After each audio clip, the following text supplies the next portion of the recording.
వ్యవసాయ మంత్రిత్వ శాఖ గణాంకాల ప్రకారం 2018-19 నుంచి 2023-24 వరకు ఆహార ధాన్యాల ఉత్పత్తిలో తెలంగాణ అద్భుత విజయాలను తన సొంతం చేసుకుంది.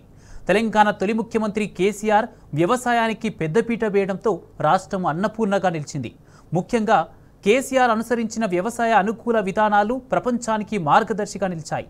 సరిపడా ఎరువులు, విత్తనాలు అందించడం, రైతు బంధు, రైతు బీమా లాంటి పథకాలు అన్నదాతకు ఎంతో ధైర్యాన్నిచ్చాయి.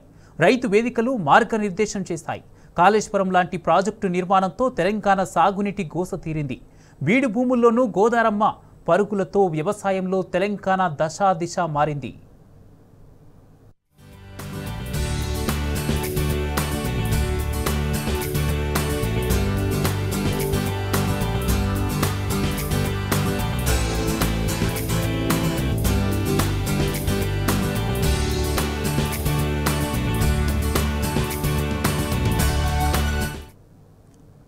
ఆహార ఉత్పత్తిలో దేశంలోని పెద్ద రాష్ట్రాలకు సైతం సాధ్యం కాని గణాంకాలను తెలంగాణ నమోదు చేసింది.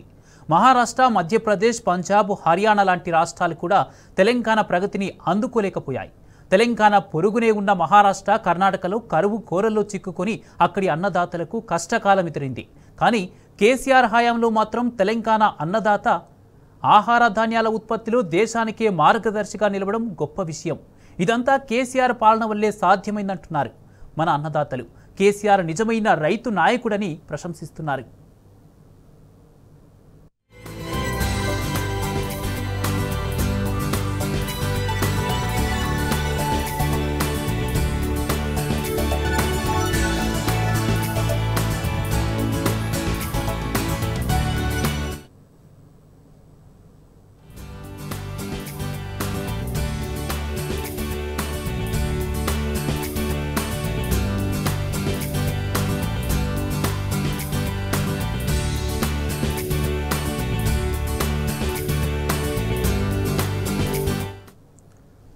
ఆహార ధాన్యాల ఉత్పత్తిలో తెలంగాణ రాష్ట్రం నెంబర్ 1గా నిలిచింది. ఇదే అంశంపై మరింత సమాచారం మా ఇన్పుట్ ఎడిటర్ సీతారామరాజు అందిస్తారు.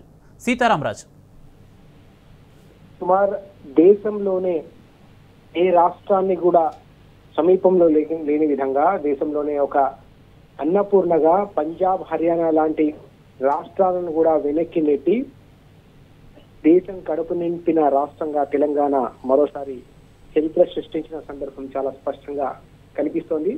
తెలంగాణ తొలి ముఖ్యమంత్రి కేసీఆర్ గారి సారథ్యంలో తెలంగాణ సాధించిన అద్భుతమైన వ్యవసాయ విప్లవం అనేది యావత్ దేశానికి కూడా ఆదర్శంగా నిలుస్తున్న అపురూపమైన సందర్భంగా మనం దీన్ని చెప్పవచ్చు.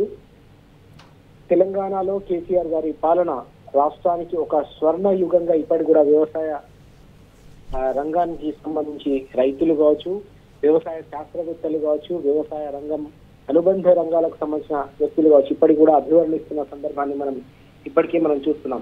ఈ క్రమంలోనే కేవలం వ్యవసాయ రంగంలో ఆహార ధాన్యాల ఉత్పత్తిలోనే కాకుండా వార్షిక వృద్ధి రేటులో కూడా 16.42% అగ్రగామిగా తెలంగాణ 2023-24 నిలవడం అనేది యావత్ తెలంగాణకు కూడా గర్వకారణంగా మనం భావించాల్సిన అవసరం కనిపిస్తుంది. 2018-19 నుంచి 2023-24 వరకు కూడా దేశంలో అగ్రగామి రాష్ట్రంగా వార్షిక వృద్ధి రేటును సాధించిన అగ్రగామి రాష్ట్రంగా కూడా తెలంగాణ నిలిచిన అపురూపమైన సందర్భంగా మనం దీన్ని వ్యాఖ్యానించవచ్చు. అన్నిటికంటే ముఖ్యంగా మనం చూసుకున్నట్టయితే దాదాపు 60 ఏళ్ల పాటు అరిగోస పడింది తెలంగాణ అన్నదాతలందరూ కూడా కనీసం సాగునీటి వసతులు లేక, కరెంటు సదుపాయం లేక, వ్యవసాయం అంతా కూడా తీవ్రమైన సంక్షోభంలో కూరుకుపోయిన సందర్భం.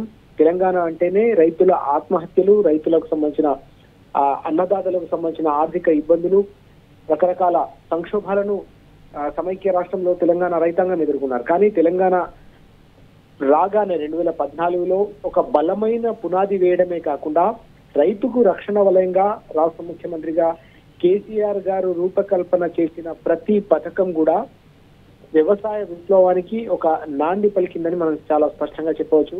పెట్టుబడి సాయం కింద ఇచ్చిన రైతు బంధు కావచ్చు, రైతు కుటుంబం ఒకవేళ రైతు ఏ కారణంతో చనిపోయినా రైతు కుటుంబం రోడ్డున పడకుండా ఉండేందుకు ఇచ్చిన రైతు బీమా కావచ్చు, దీనికి తోడు రుణమాఫీకి సంబంధించి ఒక కొత్త రాష్ట్రంలో ఆర్థిక పరిస్థితి ఎలా ఉంటుందో తెలియనప్పటికీ కూడా రుణమాఫీకి సంబంధించిన ఒక కీలకమైన హామీ ఇచ్చి గతంలో అమలు చేసిన సందర్భం కావచ్చు, రైతు వేదికల నిర్మాణం ద్వారా రైతుల్లో మరింత చైతన్యాన్ని నింపాలన్న ఆలోచన, ఇలా ప్రతి అంశంలో కూడా రైతుకు రక్షణ వలయంగా తీసుకున్న ప్రతి చారిత్రాత్మకమైన నిర్ణయం వల్లే ఇది సాధ్యమైందని మనం చాలా స్పష్టంగా చెప్పవచ్చు. ఇక్కడ అన్నిటికంటే ముఖ్యంగా మనం చూసుకున్నట్టయితే తెలంగాణ దాదాపు 16.42%తో వృద్ధి రేటుతో దేశంలోనే అగ్రగామిగా నిలిస్తే పశ్చిమ బెంగాల్ లాంటి రాష్ట్రాలు కేవలం 0.14%కే పరిమితమైన సందర్భం, అట్టడుగు స్థాయిలో ఉన్న పరిస్థితి కూడా మనం ఇక్కడ విశ్లేషించాల్సిన అవసరం అయితే చాలా స్పష్టంగా కనిపిస్తా ఉంది. రైతులకు సమయానికి పెట్టుబడి సాయం అందించడంతో పాటు ఎరువులు, విత్తనాలు, అవసరమైన ప్రతి అంశాన్ని కూడా సలహాలు, సూచనలు అందించేందుకు వ్యవసాయ విస్తరణ అధికారులకు సంబంధించిన నియామకం కావచ్చు, ఇలా అన్నింటిలో కూడా వ్యవసాయము, రైతాంగమే ప్రధాన అంశంగా ప్రభుత్వ తొలి ప్రాధాన్యతగా పెట్టుకున్నారు. కాబట్టి వ్యవసాయంలో స్వర్ణ యుగాన్ని తెలంగాణ గత 10 ఏళ్ల కాలంలో సాధించిందనే అంశం మరోసారి రుజువు అవుతున్న సందర్భం కూడా కనిపిస్తోంది. ఈ వ్యవసాయ రంగంలో వచ్చిన విప్లవం వల్లే తెలంగాణ ఒక సర్వతోముఖాభివృద్ధిని సాధించగలిగింది.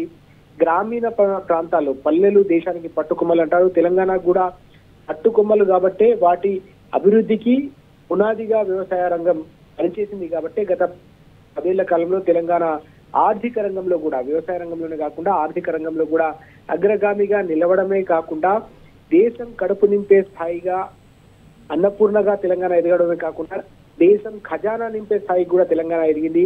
అందుకోసమే కేవలం దక్షిణ భారతదేశంలోనే కాకుండా యావత్ దేశంలో కూడా అత్యధిక వృద్ధి రేటును సాధించి దేశానికి సంబంధించి ఇతర రాష్ట్రాలు, ఉత్తరప్రదేశ్, బీహార్, రాజస్థాన్, బీమారు రాష్ట్రాలు అంటారు వాటిని, అక్కడ వెనుకబడిన ప్రాంతాల అభివృద్ధిలో కూడా తెలంగాణ ప్రజల కష్టం కావచ్చు, తెలంగాణ ఆర్థిక అభివృద్ధితో సాధించిన ఖజానా కావచ్చు, ఇది కేంద్ర ఖజానాను నింపే స్థాయికి కూడా తెలంగాణ ఎదిగిందంటే అది కేవలం ముఖ్యమంత్రిగా కేసీఆర్ గారు ఉన్న సందర్భంలో సాధించిన విజయం, కేసీఆర్ గారి విజన్, కేసీఆర్ గారి దార్శనికత వల్లే ఇదంతా సాధ్యమైందని మనం మరోసారి స్పష్టంగా చెప్పవచ్చు. ఈ క్రమంలోనే ఇప్పటికీ కూడా దేశంలో అనేక రాష్ట్రాల్లో అమలవుతున్న పెట్టుబడి సాయానికి సంబంధించిన పథకానికి ఆదర్శంగా దిక్సూచిగా నిలిచింది రైతు బంధు. వెస్ట్ బెంగాల్లో కావచ్చు, ఒరిస్సాలో కావచ్చు, జాతీయ స్థాయిలో కిసాన్ సమ్మాన్ వంటి పథకానికి దిక్సూచిగా నిలిచింది కూడా తెలంగాణలో అమలైన ముఖ్యమంత్రి గారు మానస పుత్రికగా అమలు చేసిన రైతు బంధు మాత్రమే అని మనం చాలా స్పష్టంగా చెప్పవచ్చు.